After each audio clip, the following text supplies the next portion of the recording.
All right, it is Wednesday, my dudes, and you are watching The Sweat, presented by DraftKings. I'll be your host here for the next 55 minutes or so. I am Emerson Lotze. We get the Gojo gang invading this program today. What are we going to talk about? How about more reaction to that pathetic end to the Patriots-Raiders game? Patriots are absolutely lost. Should Bill Belichick just retire? Should he quit? Should Kraft sell the team? I don't know. We'll see what the guys think. NHL Best Bets. The latest edition of NFL Over Under. Could get a little emotional there. But first things first, basketball, professional basketball. Good morning to our panel consisting of DraftKings contributor. Dude, what is up with my voice? My God, hold on one second. Okay, here we go. 3, 2, 1. Good morning to our panel consisting of DraftKings contributor Gary and Thorne, RotoWire's Nick Whalen, and making his sweat debut, Boston Celtics beat reporter for The Athletic, Jay King. Woo! Welcome home, Jay. How are you? I'm great. How are you? I'm okay, dude. My voice just decided to stop working, so yeah, we'll pound on. We'll do what I always do, and I'll put the team on my back. Gotta play through it. Jay, who's going off tonight in this Pacers-Celtics game? Because neither side right now is playing great basketball. I mean, your boys just lost 2 games back-to-back to the Magic where they were double-digit favorites. Yeah, that's gross. And the Celtics offense has just disappeared lately. They've been last in offense over their last 9 games after setting a historic pace earlier. I'm going to come in pretty hot, or at least pretty weird. I'm going to say Al Horford goes off tonight. Whoa. He has scored in single digits in each of his last 5 games. But his best games this season have come against big men who play in the paint. He had 21 points against Nikola Jokic. He had 18 points against Jonas Valanciunas. And Miles Turner is going to be at the rim trying to block shots the whole game. Al Horford's basically his whole offense now comes from three-pointers. More than 60% of his shots are three-pointers. He's going to have a big night against Miles Turner and the Pacers. All right, I love that. Gare Bear, got a player prop you're eyeing on the DK Sportsbook, dude? Yeah, I will say this one comes with the asterisk of Marcus Smart's health. Okay. If he's not playing, I don't feel as confident about this, or I'd like to see it at plus money, not minus 115. But right now, I do like the under for Jason Tatum's assist prop, which is at 4.5. He's failed to have 5 assists in a game, 9 of his last 10 games, which really does sort of coincide with what Jay was talking about, that span of time where the Celtics have the lowest offensive rating in the NBA. Hard to get assists when no one's making shots. But even in that 10-game span, it's not as if there's been a ton of like, wow, Tatum set up a guy and they just happened to miss a bunny. He's only averaging 6.9 potential assists per game in that span of time. So I don't think there's a lot of wiggle room here for this number to go over, especially if Marcus Smart is available and playing through that questionable tag. Okay, Nick, what are you considering here when you're looking at a prop to target in this Pacers-Celtics game? Yeah, I'll throw out a couple on the Indiana side. Buddy Hield over 2.5 made threes tonight. He's gone over that number in 9 straight games. He's averaging 4.2 makes per game during that span. That's at minus 175, so not a ton of value there. But Buddy Hield, anytime you could get him, really with that number under 3, I think you should jump on that. If you want a little more value, you could look at Tyrese Halliburton. He's at plus money, plus 135 to record a double-double in this game. Obviously, we're looking at points and assists when it comes to Halliburton, and he's got a double-double in 11 of his last 15 games. All right, dude. So, Nick, Bucks right now, the Bucks are the one team ahead of the Celtics in the Eastern Conference standings here, dude. They're going to clash with another top 3 team, though, in Cleveland. Who are you siding with here? This is really tough because the expectation is Chris Middleton is not going to play in this game. That knee becoming a little bit of a concern here for Milwaukee. We're seeing the Bucks as 2-point dogs on the road at Cleveland. Cavs come in. They've won 4 straight. Bucks coming off big wins over New Orleans in Utah over the weekend. Milwaukee's 2-2 against the spread as a dog this season. This is not a familiar position for the Milwaukee Bucks. They have beaten Cleveland twice already, both by 15 points, but both of those games were in Milwaukee. Jared Allen sat out one of those games. Bucks, of course, did not have Chris Middleton for those, so there are all these kind of factors surrounding this game. I think it's a bigger game for the Cavs playing at home, looking for a statement win, kind of trying to at least crash the party in terms of the conversation for the top teams in the Eastern Conference.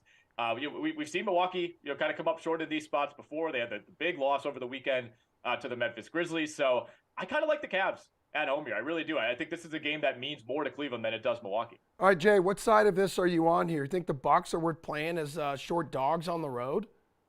I think the Bucks are the best team in basketball. I think they lose this matchup. The Cavs are 15-2 at home. They have just been smashing teams at home all season long. And on top of that, the Bucks defense, they funnel you to where they want you to go. They make you make tough shots. The Cavs have guys who can do that. This is a pretty good matchup for them. They have Donovan Mitchell. They have Darius Garland, guys who can beat great defense. And then on the other side of the ball, they've got Jared Allen. They've got Evan Mobley. They've got the size to throw at Giannis. I think this is going to be kind of a slugfest, low-scoring, defensive-minded game between two of the best defensive teams in basketball. And I think in the end, being at home and having the shot-making of Mitchell and Garland, whereas Middleton might not play, is just going to push Cleveland over the top. All right, Gary, and what about you, man? What's your approach here? Cavs have cashed ATS in 4 of the past 6 meetings, by the way. Yeah, and I think I had a pretty similar thought process as these guys, specifically Nick, who kind of just outlined everything I wanted to say, which was just this kind of gave me flashbacks to that Bucks Grizzlies game where generally, I'm not saying this is like my first part of analysis, but like a little tiny tiebreaker at the end sort of analysis in a close game with Milwaukee the last 2-3 years. It just usually means more to the other team if it's in the regular season. Like Milwaukee knows what they are. They don't have to win this game tonight, but because they've already beaten Cleveland twice, it really does feel like the Cavaliers need and want to win this game to prove a point. It just means more to them right now at their stage of development as a franchise. They're also 9-1-1 ATS their last 11 home games against teams with a 600 winning percentage or better. So as Jay pointed out, they are fantastic at home, and they are not just beating the dregs of the league at home. They are beating good teams in Cleveland. I think they're the ones who come out with a little bit more fight tonight. I'll take them -2. Yeah, well, when we look at like the Warriors and Nets here, guys, these are two teams like opposite ends of the spectrum. The Warriors are 12.5-point dogs in Brooklyn. Like life hasn't been pretty for the Warriors without Steph Curry, and they look severely overmatched, Jay, against this Nets team that seems to be putting the puzzle pieces like all together. Is this an easy Brooklyn pick for you? Not really. So Brooklyn has won a lot of games in a row. Yeah. Obviously, Kevin Durant is playing at an MVP level. All of these games have been close. They've been 1 possession. They've been 2 possessions. This would probably be a stay away for me because the Warriors are in a bad place. Like Stephen Curry's out. Klay Thompson is not going to play in this game. Andrew Wiggins almost definitely won't play. They're going to be severely shorthanded, and they've been struggling with depth in the best of times.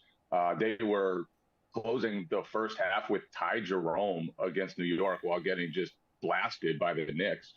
So they're in a bad place, but the Nets really have not been able to get separation from anybody. All these wins have come against bad teams. They haven't really proven it to me that they're a great team yet. So this would probably be a stay away for me. All right, Gary, and what about you, man? The Warriors failed like that first leg of this Nets road trip in miserable fashion, losing by 38 points last night. Now they turn to face Kevin Durant and company. Like, how do you look at this game from a sportsbook perspective? Yeah, I will say when you like break down the numbers, there's really not a lot of reasons to trust Golden State, but at the same time, I do just get the heebie-jeebies about laying like 13 points with the Nets. Yeah. This also isn't like a traditional back-to-back spot. Like the Warriors were blown out last night, so the few starters who play in this game didn't even play their full allotment of minutes. They're probably staying in the exact same hotel they stayed in the night before to play the Knicks. Like they didn't go anywhere. I don't know.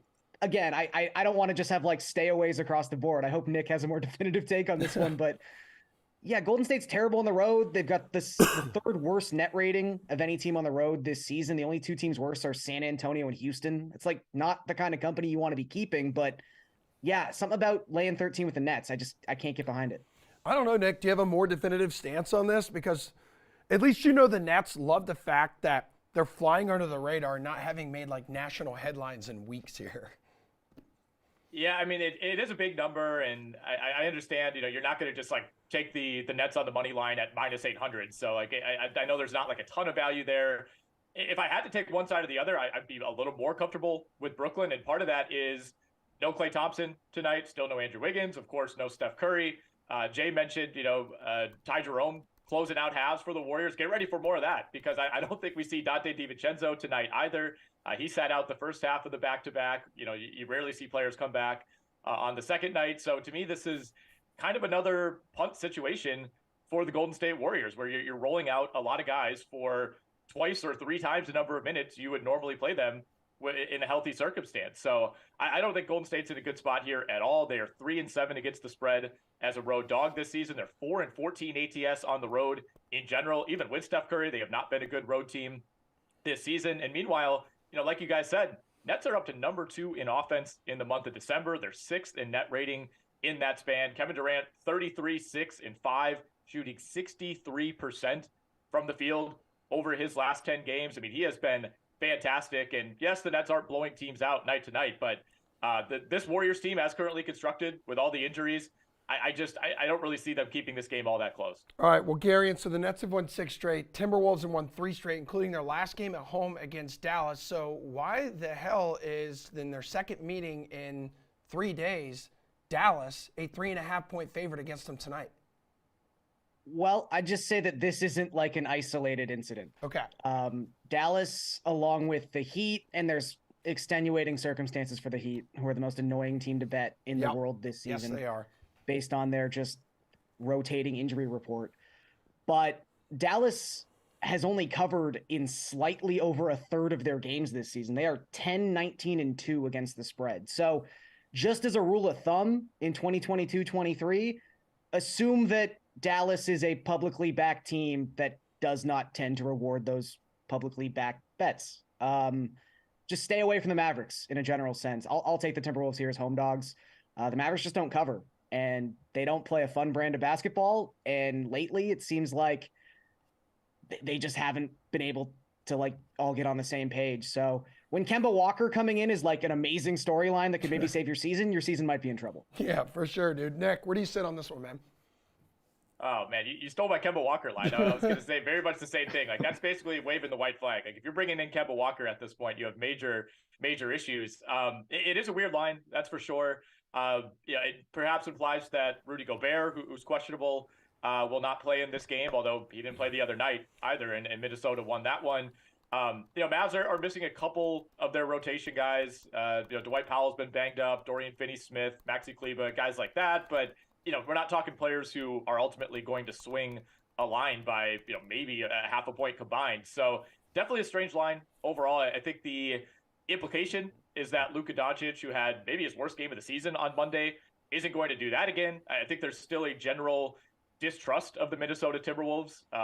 Taking Karl Anthony Towns away certainly has not helped that belief. But this is a big time stay away for me. Dallas just 5-9 ATS on the road this season. 2-6 ATS as a road favorite. So as Garion astutely laid out, there's not a great case here when you dig into the numbers for the Mavs. Yeah, Jay, you know all about that Kemba Walker magic, being a Celtics guy, man. But do you like the Timberwolves tonight to extend their win streak? Poor Kemba, the nicest guy in the world. He's so true. The biggest team player in the world, and his body just hasn't held up. Yeah. But yeah, he's not going to make a big difference for Dallas, at least positively. I have been appalled by the Timberwolves this season. Watching them has just been so disgusting. Gobert and Towns just don't fit together. I didn't think that was a good idea in the first place. They're starting to figure things out, and they're doing it without Towns in the lineup. Anthony Edwards has basically taken over at point guard, and he has 27 assists over his last 3 games. They have absolutely destroyed teams with him on the court over those 3 games, including the Mavericks. He was plus 20 against them in their game the other night. He has had 2 absolutely huge games in a row. If you listen to him talk, he just loves the fact that the ball is in his hands now and no longer in D'Angelo Russell's hands. So I just think they're starting to figure it out. They're empowering Anthony Edwards, and that this is a great line for Minnesota. All right, we'll get you guys out of here with this. Nick, who's being disrespected in the spread department tonight? Is there just a head scratcher for you when you look at the DK Sportsbook numbers? There's really nothing that I would consider a true head scratcher. I think situationally you can make a case for these lines kind of being spot on. I mean, I can't believe I'm saying this, but I think the Lakers maybe have a decent chance to cover at Sacramento, assuming LeBron James plays in that game. They're 6-point dogs there, and Indiana +10. I think that line has grown to the point where I would consider backing the Pacers. All right, Gare Bear, how about you? Well, I feel like the last 3 weeks, I've basically just come on here and been like, man, the Knicks are being disrespected and the Raptors stink. So tonight we get to combine those two things. And it hurts me. It hurts me to bring these things up, but I don't know why the Knicks are only 2-point favorites in New York against the Raptors tonight. The Knicks across their last 10 games have the best net rating in basketball. They have the best defensive rating in basketball. Yes, they're on the second night of a back-to-back, but even that rest advantage doesn't seem like such a massive disadvantage when you consider the Raptors are playing their third game in 4 nights. I just don't understand why this line is as close as it is. I honestly, bonus bet, the Raptors team total tonight is 108.5 points. Pound the under. I'm not even sure if they can score 90 against this Knicks defense the way their half-court offense is playing right now. Jay, I'm checking my notes. Wait, the Knicks are good now?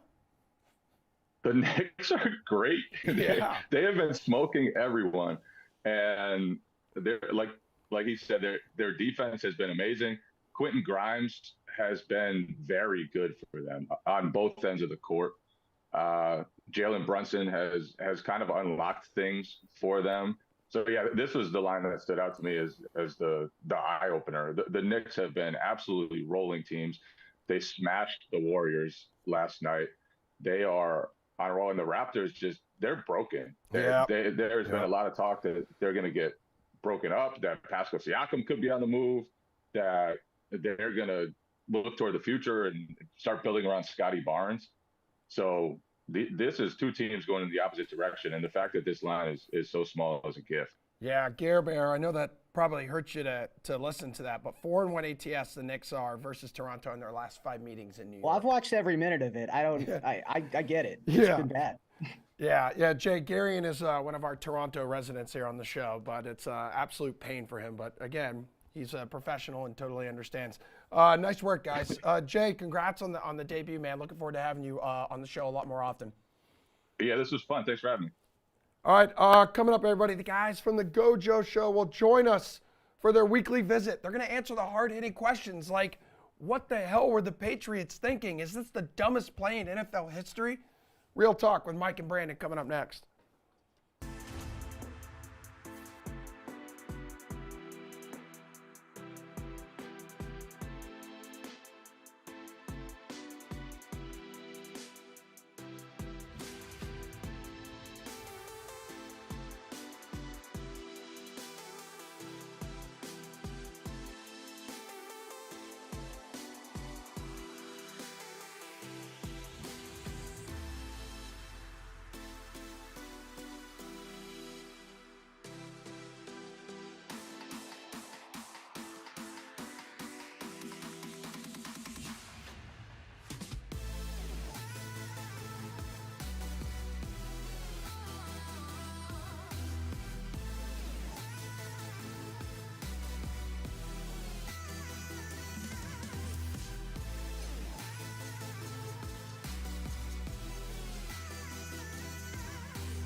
All right, time to do that thing you like. Hold on, there it is, Billy.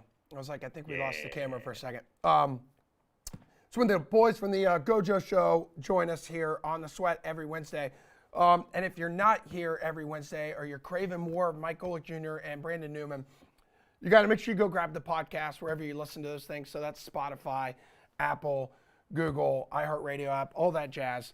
So Brandon is no longer with us today. He's not here today. But Mike Golick Jr. is. What's going on? He's running into issues because he told us last week here on the show he was moving to Florida. Brandon is moving to Florida, but as anyone who's ever moved knows, that is rarely a straight-lined path. There are plenty of twists and turns, and so Brandon's trying to make sure that him and his family get all of their stuff down that they need in Florida right now. I just did the cross-country move, and I didn't have 2 kids under 2 years old, and so our thoughts and prayers are with Brandon, who is still with us here on this earth, just not with us here on this sweat. Yeah, it's very true. Man, I've done that before too, and then like your furniture shows up like multiple days apart on like different trucks, and he's doing essentially like a cross-country move, isn't he? Yeah, more or less. And that really is it. Like, there's only so much, unless you're going to strap it up, rent the U-Haul, and do it by yourself. If you've got enough stuff, which for someone with a house full of stuff with kids, he certainly does, that you just put it up on a truck and then it's in someone else's hands right now. They got your stuff hostage and there's nothing you can do. It's terrifying. Yeah, absolutely. And like whether you're moving like around the corner to a different neighborhood, same city, or across the country, moving sucks. It is the absolute worst. It's probably one of the top 5 worst things you could do to yourself is move. I would put that probably top 2 or 3, and I'm not sure it's 2 or 3 on that list. So again, thoughts and prayers aren't required, but they're certainly appreciated in this case for our buddy Brandon. Howard just said on Slack, we don't get a moving company to sponsor the show after today. We have failed. Hit us up, man. Hit us up. Your money's green, and we're talking about other moving companies, not your moving company that may spend money with us and try and advertise. Yours is fantastic. You always get it there on time, and we can guarantee that personally. Precisely. Your logo here. How beautiful would that be? Well, let's keep this conversation going, talking about train wrecks.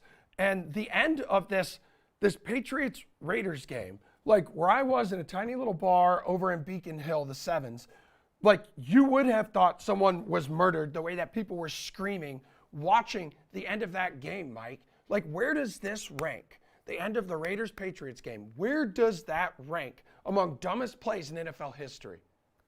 I think that may have finally supplanted that fake punt that the Colts had from a few years ago. Yeah, right? and that was against the Patriots. That was against the Patriots.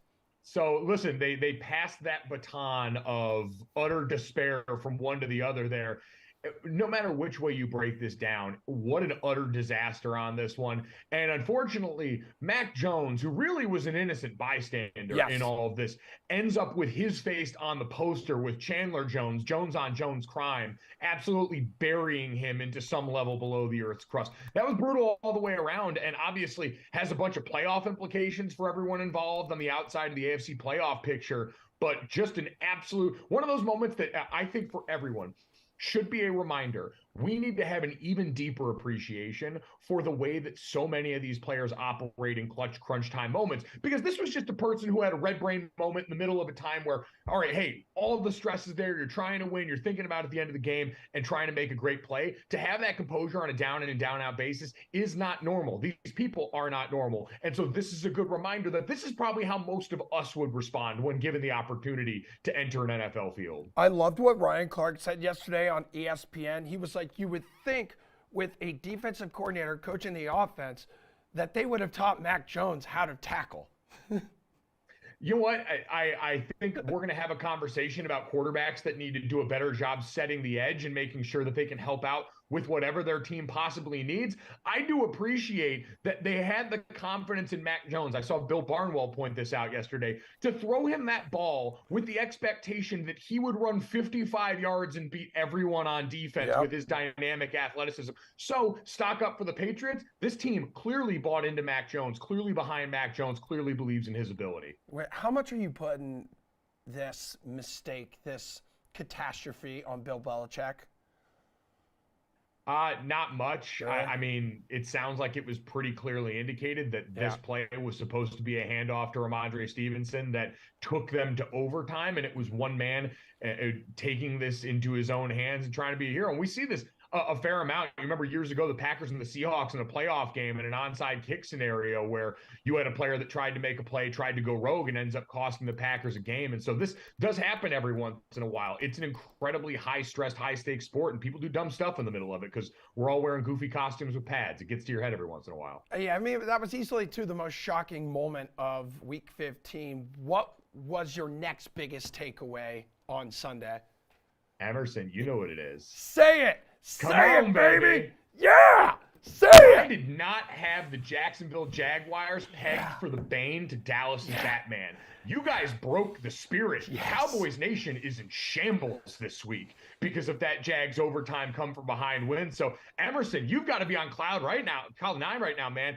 I mean, you've got the quarterback locked up. Trevor Lawrence has looked awesome lately, even with the fumble at the end. We'll conveniently ignore that for right now. But we're officially Jags heavy in this broadcast. How about you? Oh my God, Mike! When you tweeted me, you were like, "Oh no!" Like when Trevor had that fumble, I was like, "This is just my life. Like I'm miserable. Like I don't want to live anymore." But then the defense and then the crappy play calling by Dallas, they get the ball back, they make the field goal, they rise up like the phoenix from the ashes in overtime, and next thing you know, all is right in the world again, Mike. I think the most impressive part of this game for you guys, too, the D-line showed up in a big way. They were able to bother Dak Prescott a lot. That first interception had a lot to do with the fact that he was under duress. They made their presence felt in the big way. Certainly defense sealed the deal in overtime with the pick six to walk things off. But that really stood out. Just the way that this offense toyed with the Dallas defense. They were throwing reverses in. So much of it was east and west. Get the ball out on the perimeter. Get Travis Etienne out on the perimeter. Try and stress a Cowboys defense that wants to attack, get downhill, and make them all of a sudden think and second guess themselves. And it allowed this Jacksonville team to run all over them, which has to be the chief concern. I do not understand Cowboys fans that are trying to lay this at the feet of Dak Prescott and act like he was the problem this weekend. That Dallas Cowboys run defense, especially in this year's NFC, is the thing that right now everyone's got circled to keep them away from their hopes and dreams of a deep playoff run. Yeah, Jags will win the AFC South. You heard it here first. Jags will win out. They'll start tomorrow night against the Jets. They'll take care of business in Houston. And then the big one, hosting the Titans in Week 18. Buckle up, baby. No one is ready. No one is ready for America's team. America's true team, the Jacksonville Jaguars. They are a team of the people. Everyone used to give the AFC South so much crap here, Mike. But have you not looked at the NFC South? Everybody watching? Like, who the hell is going to win this thing? Who wants to win this, Mike? God, can we pass? Like, this is one we need to come up with a system in the NFL for years like this. If your division leader is going to finish under 500, we should be able to give your player, like, it should be the way Elon Musk decided his CEO tenure for Twitter. We should put it up on a poll. We should let the people decide which team should replace this under 500 division leader, because they're going to get to host a home playoff game. That's insane. It's wrong. And we need to put a stop to it, as entertaining as it'll be, because we'll all do the thing. The Bucs are probably going to win this. Like, Tom Brady is going to go into just Super Saiyan rage mode, and he's going to drag this lifeless corpse of a team across the finish line. And they're going to get to the postseason, and then people are going to do you can't count out Tom Brady in the postseason.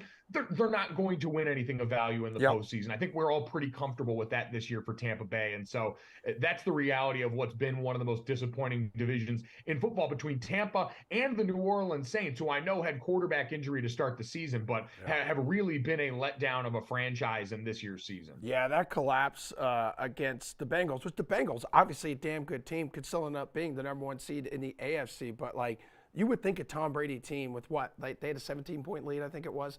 Like, for them to cough that up, I don't know, man. There's just so many issues on the Bucs right now, and I think it's so sad that the last place team at 5-9 with 3 games to play is still in the mix to win the division. It's sad. It's sad, but this is the reality. And so, like we say all the time, you can choose to either look at it and be sad, and we can talk about maybe trying to get them out, Or we can also enjoy the fact that we've got one division that's going to give us a weirdly chaotic result. Some of these teams are fun and interesting. The Falcons, Desmond Ridder didn't look great in outing one. Maybe we'll get some wild rookie phenom game from him before the season's all said and done. And we can at least make it interesting, even if it's the sort of like crash on the side of the highway. Yeah. I mean, maybe we relegate them to like the SEC. I don't know. Like, but speaking of college football, the bowl season, man, it's one of my favorite times actually to follow you on Twitter because you're like on top of everything and all like the weird sponsors, like the French fry bath last night and the Idaho Potato Bowl. Like, we know about your dipping of Oreos and mayonnaise. Like, what's been the best thing so far you've seen this year with bowl season? Well, yeah, the famous Idaho Potato Bowl deserves a lot of credit because the fellas there and at the Cheez-It Bowl walked so that we at Duke's Mayo last year could fly. And I think the Duke's Mayo folks are ready for round 2 this year. They got the commitment from Dave Doran, the head coach at NC State, who's going to play Mike Locksley's Maryland team in the Mayo Bowl on the 30th. Both coaches have now consented to the Mayo bath, which is an important part of this. You don't want to be the coach that tries to opt out of the Mayo bath. We talk about opt-outs a lot for understandable reasons, like millions of dollars in an NFL contract on the other side of that. Opting out because you don't want your skin lathered up in rich, creamy mayo, it's the coward's way out. And I would have had a real issue with Dave Doran opting out of that scenario. So him and Locks are both ready to go on that one. My favorite thing so far, honestly, I was really happy for Oregon State, who are the owners of the most ferocious turnover-related prop in all of college football. That would be the turnover chainsaw on the sideline. Now, it doesn't have the teeth actually in it, but still a weapon of certain destruction, and they took it to Florida in every which way. No Anthony Richardson for the Gators, but that didn't stop the Oregon State Beavers from notching win number 10 on the season and putting the exclamation mark on what's been a really impressive couple of years for them in the Pac-12. The Mayo Bowl, you're going to have two coaches trying to lose the game. That's exactly where you're going to have. No one wants to be covered and smothered in mayonnaise. Except you. I bet you would. I'd probably be pretty into it. I will say it's something to watch. Fourth quarter play calling. All of a sudden you're wondering, why is someone punting in plus territory? Why are you running a draw on 3rd and 8? All start to wonder what the motivation looks like when push comes to shove. Is that extra win on your 2022 season really worth a bath that's going to take several other days, maybe weeks of baths to fully wash off? All right, babe. Our segment is never complete without you and Brandon dishing out your Gojo Rose of the week. He's not here, so this is all you. Who receives it this week? Who or what or where? So since I have 2 roses technically because Brandon is not here, I will give them to 2 future Hall of Famers.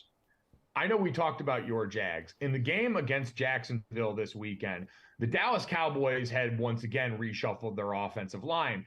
Starting left tackle, normally, Tyron Smith, who's been a stalwart there for years now, returned from a season-long injury this week and kicked over to right tackle. Tyler Smith, their rookie first-round draft pick out of Tulsa, had been working at left tackle all season after the injury. And instead of disrupting a rookie who's still learning how to be a pro in this league, Tyron Smith, who's going to be a Hall of Famer, one of the biggest space alien freak show talents in the NFL, just casually switched over to right tackle after not playing at that position since 2011. And he rotated with the man who's going to receive the second rose, which is future Hall of Famer Jason Peters, the former Philadelphia Eagles great, who also spent his Hall of Fame career manning the blind side on the left side and was rotating in. You had 2 Hall of Famers rotating in at right tackle next to a future Hall of Famer at right guard. It was rare to see that, but more than anything, it was selfless teammates who were saying, we understand we need to get the best 5 out there, and we think we can put our young guy in a better position by not disrupting him and rely on these guys to not go out there and make us think about it, not refuse to because they're Hall of Famers and they've earned the right to. That was as selfless and offensive line a move as humanly possible. And I think they both deserve a ton of credit for not only doing it, but also going out there and somehow managing to play well. Emerson, I don't know if you've ever tried to wipe with your offhand. That's essentially what this is like. And then instead of the enemy being your own body, the enemy is a 300-pound super athlete who wants to hurt you on the other side. Yeah, it's not easy. It's not easy. There was a time where I broke my finger once playing high school football. Yeah, again, humble brag. And yes, I did have to wipe with my offhand. Uncomfortable, but you got to adjust. Otherwise, no one else is going to wipe for you. You got to wipe for yourself. You always got to wipe for yourself. And that's a lesson, kids. Forget row your own canoe, wipe your own butt. And also make your own bed. What's up with that? Come on. I know you're at a hotel, but you got to make your bed. You make your bed at the hotel? I make my bed all the time. If you start off the Oh. day by making your bed, then you have already accomplished something, and you don't have to accomplish anything the rest of the day. My brother in Christ, I make my bed every day when I am at home, but I promise you, in a world where I am on vacation and Hell I yeah. do the eco-friendly thing. I opt for no one to come in here and make it up. I would save it all till the end. I'm about the environment. Mike Golick Jr., big environment guy, but not big hotel bed making guy. All right. Well, Billy behind the camera here just noticed that, and he wanted me to give you some crap for it. Hey, excited to have you here in studio tomorrow to tape our Christmas Eve show. I appreciate you making time to do that. And good stuff as always, man. Love you. I'll see you tomorrow. Love you, buddy. See ya. All right. We got a 7-game NHL slate to dive into coming up right after this break.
All right, this show's about to get a healthy dose of BCE, Big Canadian Energy. Jeff Ulrich, show your face. Paul Bruno, damn good to have you two here for NHL opening face-off. So we'll talk some best bets. We'll talk some top DFS plays for tonight's 7-game slate on the ice.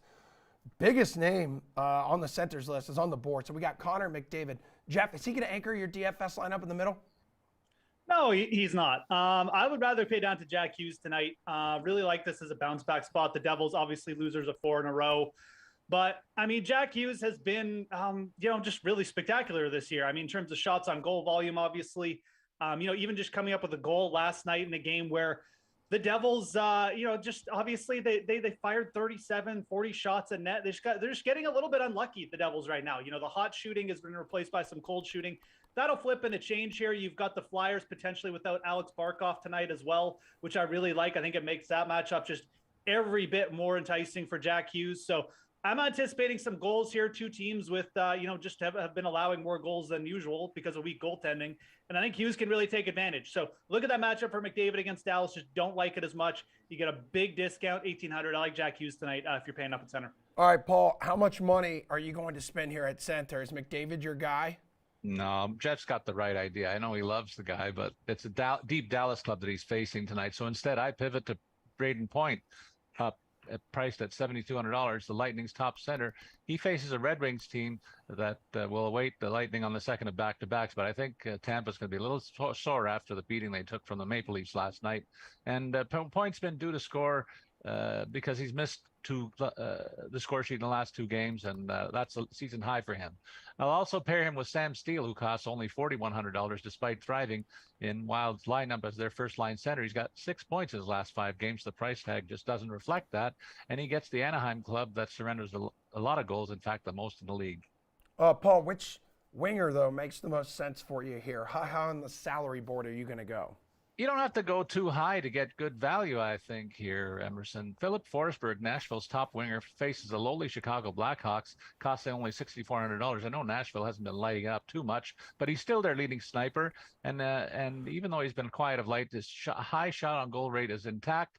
And I think it's time to take advantage of a favorable matchup where I expect him to break out of his recent slide and look for that to happen. Alongside him, I pair him with Mark Stone. Similar profile, really. Mark Stone hasn't been lighting it up offensively, but he too gets a nice matchup as Vegas faces Arizona in a bit of a rivalry game for both clubs. So you can bet that the Vegas team leader will be up for this one. Jeff, we're shopping in the wings and things department. Take your pick. Yeah, I like the Philip Forsberg call a lot. Nashville, definitely a team that's on my radar today, especially for some value. But I like the spot for Mikko Rantanen a lot. Nathan McKinnon out of the lineup. But, one thing we see from Rantanen when McKinnon's not there, he likes to shoot the puck a lot more. 10 shots on net in his last 3 games ago, he had 8 shots on net. Maybe the efficiency isn't like the best, but it's 7,700 against Montreal, a team that allows a lot of shots on goal, a team that doesn't create a lot of offense or isn't very good 5-on-5. Like, this is a spot where Rantanen could just dominate here. I'm surprised that he's under $8,000 as well. So, you've got players like Matt Zuccarello at 7,900. Even like his teammate Nikushkin is basically cheaper than Mikko Rantanen right now. So I don't really understand this price. I think Mikko Rantanen is pretty much in the must roster territory for me. You've got everything you want. A player whose usage goes way up in terms of shots on goal when his center isn't there, who's just really, really good at hockey too. He just gets overlooked so much because of how deep this Colorado team is.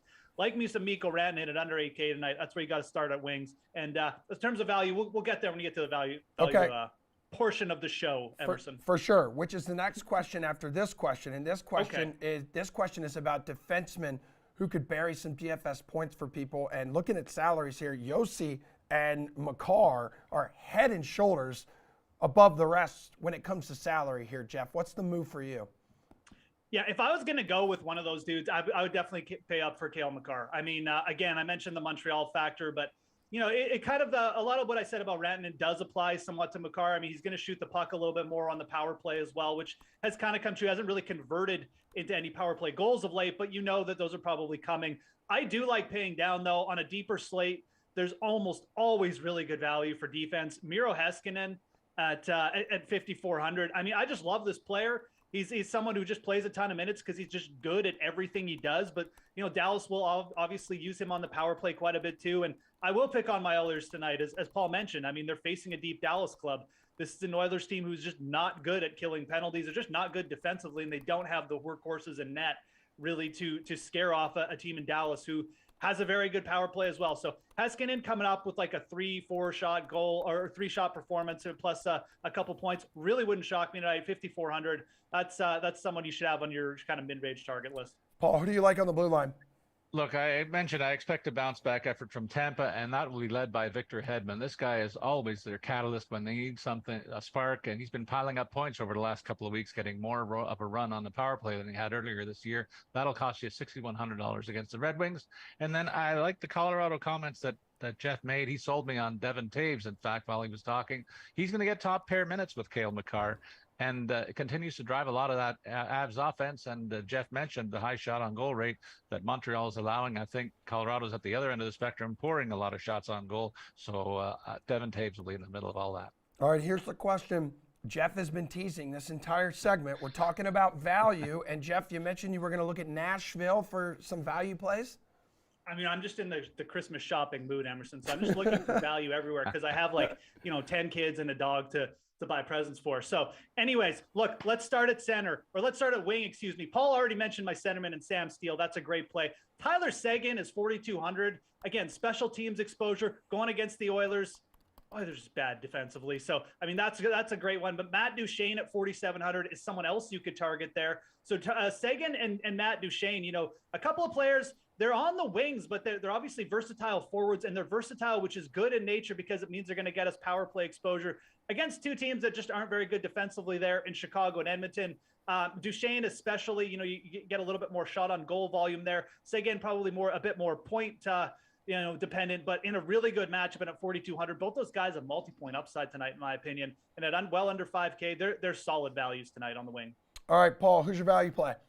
Couple of guys. Josh Anderson costs only $3,700 despite moving up to the Suzuki and Caulfield combination in Montreal. They're facing a depleted Colorado lineup.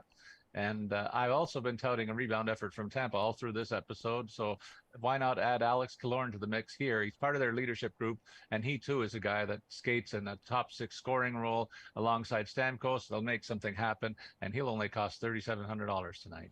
All right, before you guys get out of here, we're going to switch to the DK Sportsbook here. Your favorite money line bet on the board tonight is what, Paul? I like a couple of games here. The Devils on the road in Florida, plus 115. Jeff mentioned the injury to Barkov. That's going to make this a better target for the Devils. And Montreal may be worth a play in Colorado for a nice 225 payoff. And finally, Arizona's been a tough out lately, and they'll show up for their rivals in Vegas. That's a plus 250 bet. So a lot of big money opportunities here. All right, Jeff, take it away, dude. Yeah, I like jumping back on the Devils here as well. Look, like this Florida team, I mean, they beat the Devils a while ago, but Florida's just as inconsistent as New Jersey right now. And look, New Jersey's biggest issue, it's really just been, maybe a little bit of goaltending, but their shooting's just gone a bit cold. They launched 40 shots on net last night against Carolina, one of the best defensive teams in the league. Those shots will eventually start to fall, and they're going up against a much weaker goaltender tandem tonight against the Panthers. So I think that New Jersey probably breaks through here. We mentioned the Barkov injury, and I like those calls by Paul here. I'm going to back him there. I would not be shocked if one of Arizona or Montreal comes through at over plus 200 on both. You bet both those. I think that you're in for a profitable night. So those are the two underdogs I'd look for as well. But my favorite money line play, just taking the Devils on the road. 4-game losing streak. I think that probably snaps tonight.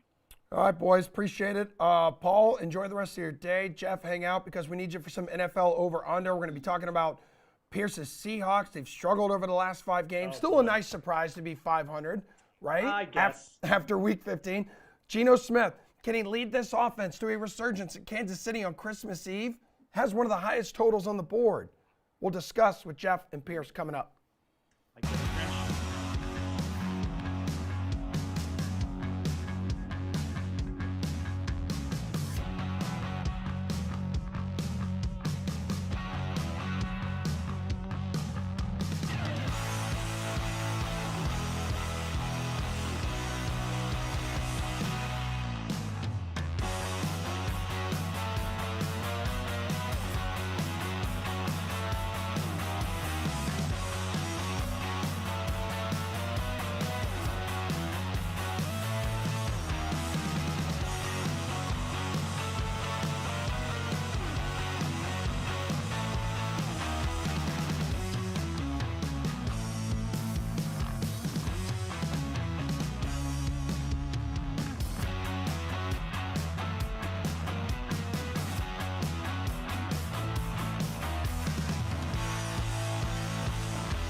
All right, we're going to wrap up our show here with everyone's favorite NFL segment on Wednesdays, the only NFL segment we do on Wednesdays. So we're looking at game totals. Sorry, I just saw Pierce's jacket for the first time. Yeah. What is going on, man? Are you okay? You're in the Christmas isn't it? Are you okay? Am I the only one aware that it's Christmas in a couple days? Okay, Grinch, bah humbug. No. Calm down, Clark Griswold. Yeah, Jeez, yeah, I'm dude. not going to calm down. I'm Wow. excited. Really? Look, I'm going to go crazier tomorrow. Are we going to do a show on Friday? If so, I might just dress up like Santa Claus. Yeah, I don't think we're doing a show on Friday. So if you Okay. show up, you'll be the only one in the Zoom room. Because I think we're closed on Friday. All right, dude. Well, let's get Liddy Spaghetti here, boys. Let's see if you're going to go over or under some of these projected game totals around Week 16. We'll start with the bigger half of the slate, which is on Christmas Eve, which is on Saturday. And so you got the Bills clashing with the Bears here. And the Bears haven't scored more than 20 points. Oh, my God, in 4 games. All right, so that's probably why we have such a low total here, 40.5. You want to go over or under this here, Pierce, for Saturday? I'll take the over, but this is subject to change. We'll talk about that in a second. Bears have lost 7 in a row, but they're not scoring a lot of points, but they've gone over in 7 of their last 8, almost 8 of their last 8. The Bills, on the other hand, are the team that's not going over. They've only gone over 4 times this season, but a lot of that's because of sky-high over-unders and just extenuating circumstances. Well, we've got some circumstances coming into this game with a possible blizzard bearing down. Really, this just comes down to, I mean, if you're going to make this bet on Wednesday, are you betting on the European model or are you betting on the American model? Yeah. I don't even know which one's which. I do know that one may not be very severe weather, and Illinois might not even get hit but very much. So if you don't get very much snow, take the over. If there's a blizzard, you're probably going to want to hammer the under on this. This is like wild. Like weather and Mother Nature, Jeff, have just been following the Bills around all freaking season long. Dude, you don't need to talk to me about extreme weather right now, trust me. But it is strange. I mean, like, Buffalo can't even catch a break here. Yeah. They don't even get like a late dome game. Weather's going to be an issue pretty much everywhere, though. So it's really going to be a week where you need to know like where the teams are playing and what is going on. Unfortunately, it's not going to be a good week for Steve Buchanan, who just pretends that the weather doesn't exist. So I'm going to take the over here with Pierce, though. One thing we do see, oftentimes these blizzards and stuff, they get a little bit overblown. Yes. And again, the worst unit in this game is the Chicago Bears defense. So, what did we just see? We just saw Josh Allen go up against the Miami Dolphins, a team who moves the ball pretty well on offense. And like the Bears can move the ball with Fields. That really hasn't been their issue. Yeah, they don't score a ton, but like it's going to put a little bit of pressure on Allen and stuff to move it. That we're going to want to get some scores done early here.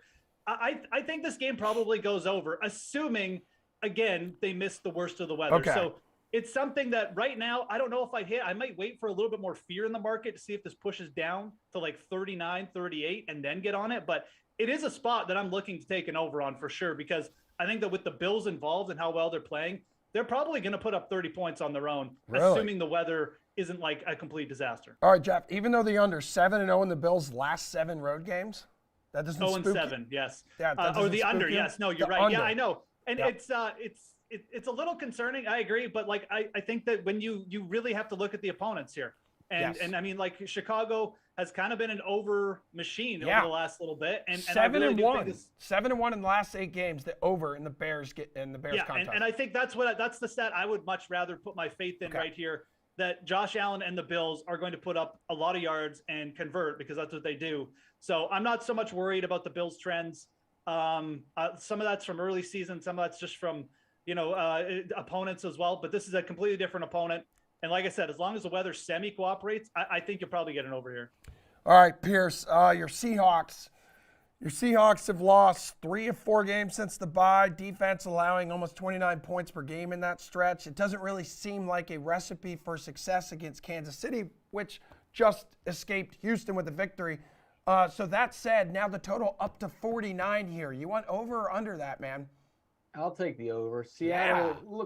look, they're not necessarily winning games, but they still are playing halfway decent. Yes. They're not getting blown out in these games either.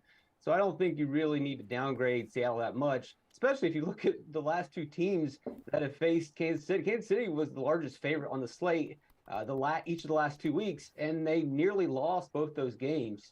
So, I'm not really worried about Seattle being a big-time dog or going over, because in both those games, Kansas City allowed their opponent to go over. Kansas City's offense looks fine. Yeah. Their defense is showing a lot of different weaknesses. When you give up 28 points to Denver, the lowest scoring offense, and then almost that many points against Houston, the second lowest scoring offense, I don't think Seattle's going to have any problem putting points on the board. I think we're overreacting a little bit to their losses. The team is still doing fine. If anything, it's just defense, which, again, that helps boost the over.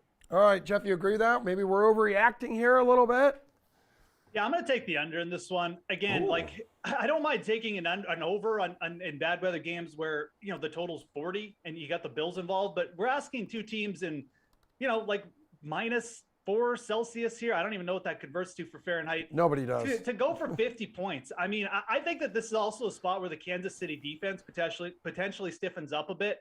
One issue that the Seahawks have been, their O-line has not been good, is what I'm trying to say here. They've been allowing a lot of sacks to Geno Smith. And the Chiefs, one thing they have still been doing is getting some pretty good pressure. Top 10 in sacks over the last 3 games. I think the Chiefs defense probably stiffens up here a little bit, makes life really hard for Geno Smith in a cold weather game. And no Tyler Lockett concerns me a lot as well. I think you could be looking a little bit at a Kansas City blowout. And, with the cold weather, if they get to 27 points, does this game just end a little bit quicker? I think it does. I think this one probably stays under. Okay, so we'll wrap up here with Jalen Hurts, who could miss this game against Dallas. Huge one on Saturday afternoon. By the way, Jalen Hurts plus 425 right now to win MVP, but an insane season. 35 total touchdowns, 5 interceptions. Total currently sitting at 47 on the DK Sportsbook. So if he doesn't play, I don't know, Gardner Minshew under center. Jeff, does that impact what direction you'll go in here? Yeah, 47 it's a big total. This has moved up. I think it's time to jump on the other side here. I mean, what do you see when a backup quarterback gets in? We only have to really look back to when the Dallas Cowboys had Cooper Rush in. What did they do? A more conservative game plan. They tried to win games with their defense here. The Eagles have a very, very solid defense. They, in terms of sacks created, they're top of the league. Like, this defense can dominate this game. And both of these teams, they like to run the ball. The Eagles probably coming in with some kind of run-heavy game plan with Miles Sanders. Minshew can run the ball a little bit as well. I think the Eagles probably keep this a little bit conservative. Maybe the Dallas Cowboys just come out and storm the gates and put up 35. But that's a big ask. I mean, we're basically betting against one of the top defenses in the league here with Philly. I think this one stays under, and at 47, I think it's a good time to jump on that. All right, Pierce, quickly. We got about 30 seconds to go. Take the under. This is a major disappointment without Hurts. We were talking about this game in the offseason 9 months ago, and now it's not going to live up to that. Dallas's offense has kind of struggled with turnovers. I imagine in this matchup, they're going to be very conservative and try to limit the turnovers. And we know that Philadelphia is going to be conservative with Minshew under quarterback. Take the under. I don't think Gardner Minshew is that big of a downgrade. I'm just going to say it. If you look at Yes. he's like the third or fourth. Look, absolutely. Minshew could have been in the MVP conversation. I agree. Yeah. No, Gardner makes a ton Minshew of is sense what you're saying. Gardner Minshew is the third or fourth best quarterback in that division, and he's a backup. You're basically saying Listen, he's the third best we gotta go. quarterback We in the gotta league. go, Jeff. We can talk about it more on the slate tonight at 5 o'clock. I'm excited. We'll see everybody then. I'm really excited, like super excited. Wow, I'm excited.